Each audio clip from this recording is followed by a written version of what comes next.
오늘은 제주도 다음으로 유네스코 세계자연유산에 등재된 70년 전 해송 군락과 2천만 평 규모의 갯벌 위를 걸어볼 수 있는 명소로 당일치기 걷는 여행을 떠나볼까 합니다. 저는 기차를 타고 오늘의 목적지까지 갈 예정이라 이른 아침 수원역에 도착했습니다.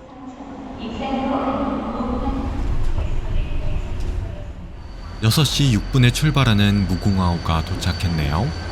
탑승해볼까요?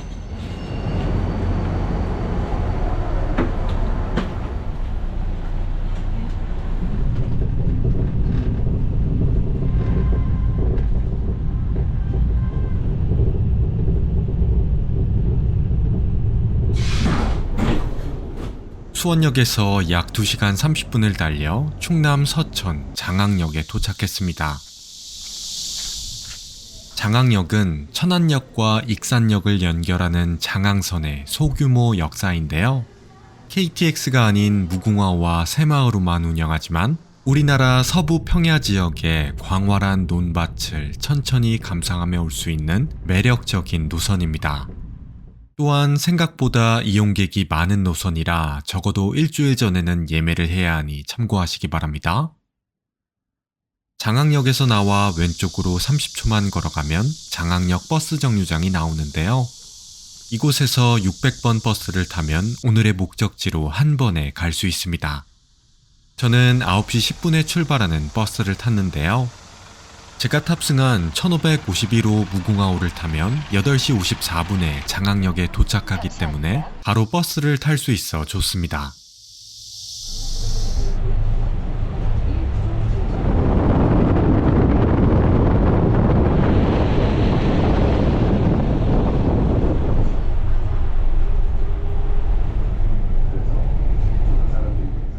장항역에서 약 20분을 달려 송림 1리 정류장에 하차했습니다. 그러면 앞에 삼거리가 하나 있는데요. 이곳에서 왼쪽으로 들어가면 됩니다. 5분 정도 길을 따라가자 좋게 아파트 8층 높이는 돼 보이는 울창한 소나무 숲이 등장했습니다. 이곳은 서천군의 광활한 서해바다 앞에 형성된 해송숲인 장항 송림 산림욕장입니다. 이곳에는 12,000그루에 달하는 70년 된 해송이 심어져 있는데요. 하늘을 가린 울창한 소나무 숲이 해안을 따라 이어져 고즈넉한 산책을 즐기기 아주 좋은 곳입니다.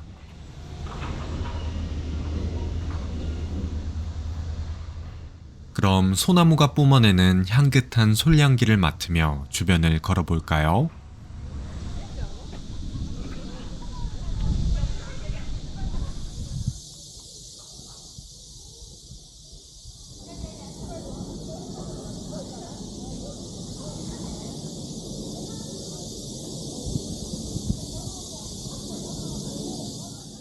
이 산림욕장은 다른 소나무 숲에서는 접하기 힘든 아름다운 꽃이 있는데요.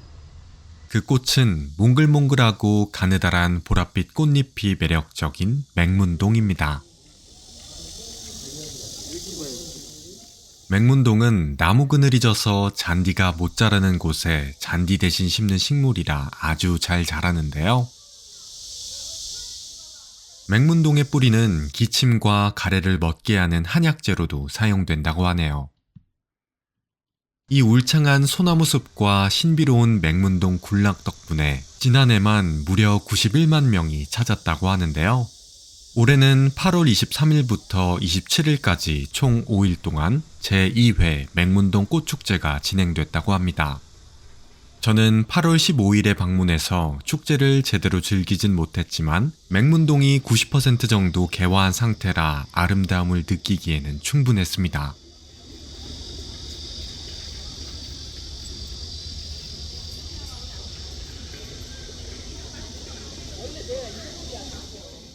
해송군락 너머로는 갯벌 체험을 할 수 있는 서해바다가 있는데요. 한번 구경해 볼까요?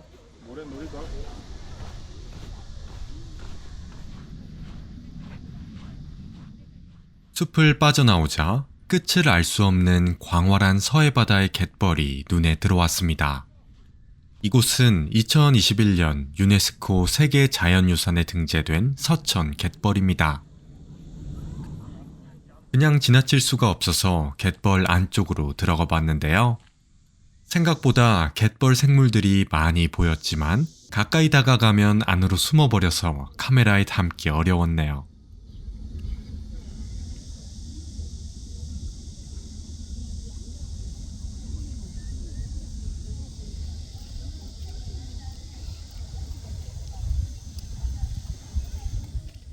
갯벌에는 맨발로 산책을 즐기시는 분들도 많이 보였는데요.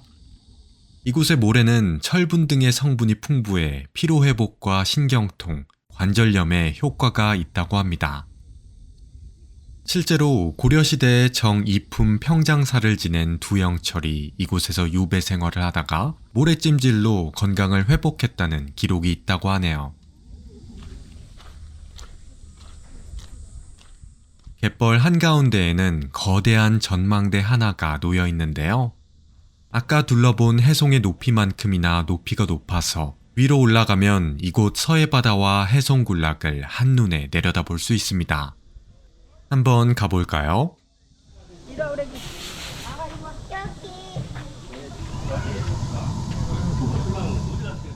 입장료는 성인 기준 4,000원인데요. 이 중 2,000원을 서천에서 사용할 수 있는 서천 지역 상품권으로 돌려주니 참고 바랍니다.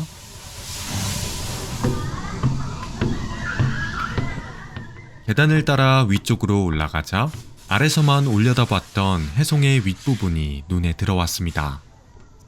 생각보다 고도가 높아서 걷는 동안 아찔한 느낌이 들었는데요. 하지만 해송군락 옆으로 펼쳐진 광활한 서해바다의 풍경을 보니 무서움이 싹 가시더군요. 여기 서 있어봐. 15m 상공에서 울창한 해송숲과 서해바다를 동시에 감상할 수 있는 이곳은 장항 스카이워크입니다. 지금 서 있는 이곳은 과거 삼국시대 신라와 당나라 사이에 벌어졌던 기벌포 해전이 일어났던 곳인데요. 그래서 이 높은 기둥 위의 전망대는 기벌포 해전 전망대라고도 불립니다.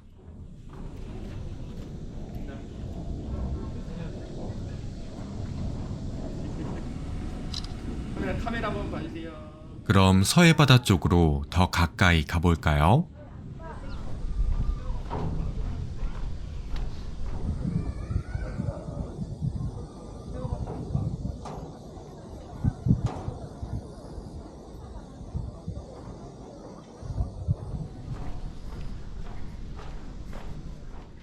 전망대 끝으로 가니 갯벌 아래쪽에서는 볼 수 없었던 서해바다의 광활한 풍경이 눈에 들어왔습니다. 동해바다와는 또 다른 아름다운 풍경입니다.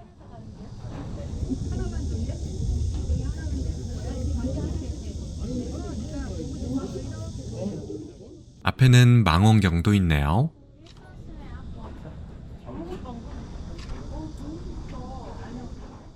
이제 구경을 마치고 다시 해송숲으로 내려가 볼까요?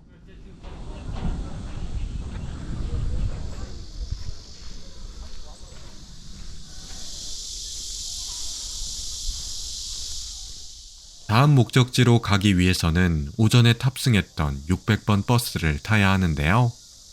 하차했던 송림 1리 정류장에서 12시 30분 버스가 있어 저는 12시 10분쯤 정류장으로 향했습니다.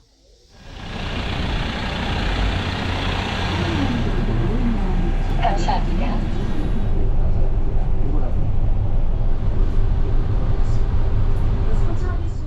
그렇게 다시 버스를 타고 장항역에 도착했는데요.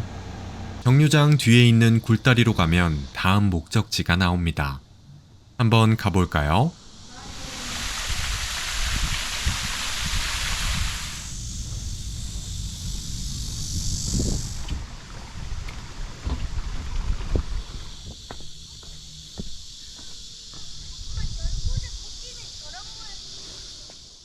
울창한 늪지대와 연꽃밭을 빠져나오자 한쪽 면이 비스듬한 통유리로 되어 있는 신기한 구조물이 나왔습니다.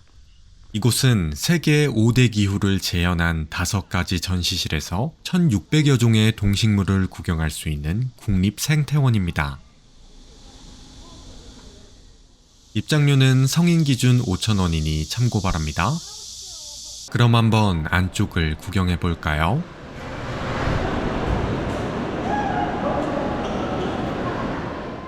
가장 먼저 열대관을 둘러보겠습니다.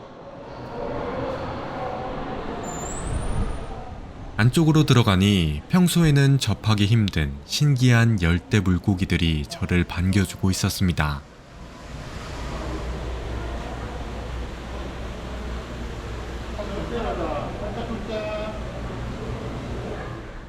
영화 니모를 찾아서에서 나온 물고기도 보이네요. 열대관은 아시아 열대우림을 중심으로 중남미, 아프리카 등의 열대우림을 대륙별로 조성해 이와 관련된 다양한 생물을 관찰할 수 있습니다.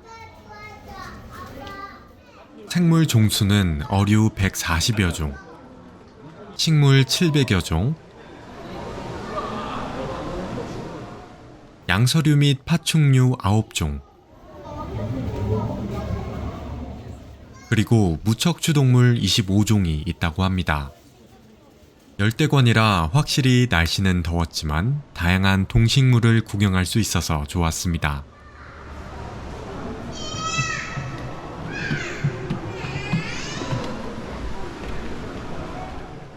안쪽으로 들어가니 좋기 수백 킬로는 넘어 보이는 거대한 거북도 있었는데요.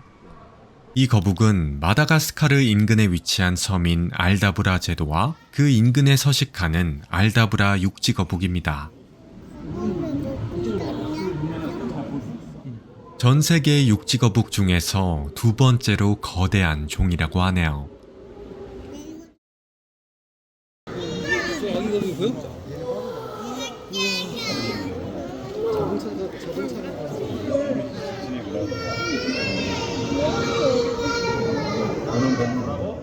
열대관을 지나면 사막관이 나옵니다.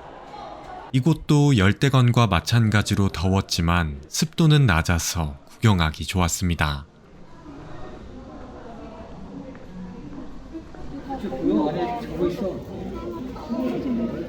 왠지 땅이라고 물어봐요.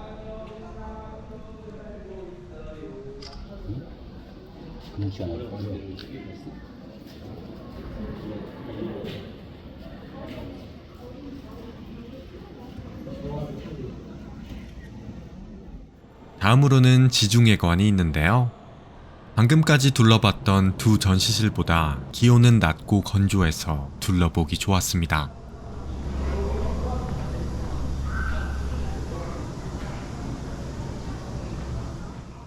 지중해관을 지나면 온대관이 나옵니다. 온대관은 사계절이 뚜렷한 한반도의 기후 환경과 생태계를 재현한 공간인데요. 그래서 제주도의 곶자왈을 모티브로 한 다양한 동식물들을 구경할 수 있습니다.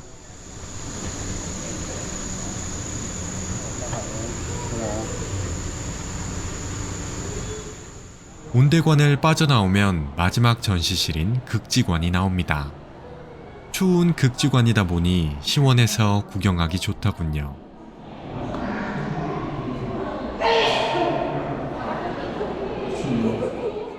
극지관 구경을 마지막으로 이번 서천 걷는 여행이 마무리되는데요. 집으로 돌아갈 때에는 다시 장항역으로 가서 14시 46분에 출발하는 새마을호를 탔습니다.